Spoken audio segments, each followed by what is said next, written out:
ప్రకృతి మిత్రులందరికీ నమస్కారం. ఇవి ప్రకృతి వ్యవసాయం ద్వారా పండించిన నవారా బియ్యం మొలకల కోసం గొడ్డులో కట్టి నానబెట్టాము.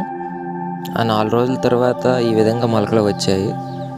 సాధారణంగా ధాన్యం మొలకలు రావడం చూస్తాం, కానీ ఈ బియ్యం మొలకలు వచ్చాయి. కానీ వైట్ రైస్కి అయితే మొలకలు రావు. ఈ దేశీ వెరైటీ బియ్యంకే మొలకలు వస్తాయి. ఈ విధంగా దేశీ బియ్యం ఎంత బలమైందో మనం అర్థం చేసుకోవచ్చు. మన పూర్వీకులు ఈ విధంగా ప్రకృతి వ్యవసాయం ద్వారా పండించిన దేశీ రకాలను తినేవారు కాబట్టి వాళ్ళు ఆరోగ్యంగా ఉన్నారు. ఏ జబ్బులు లేకుండా 100 సంవత్సరాలు కన్నా ఎక్కువ కూడా జీవించారు. ఇక్కడ చూస్తే చాలా వరకు మొలకలు వచ్చాయి, ఇంకొన్ని రావడం స్టార్ట్ అవుతున్నాయి.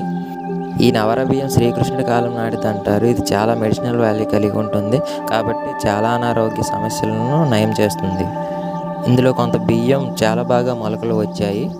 ఇక్కడ మీరు గమనిస్తే విరిగిన బియ్యం నుండి కూడా మొలకలు వచ్చాయి. ఇంకా కొన్నింటికి మొలకలు వస్తున్నాయి.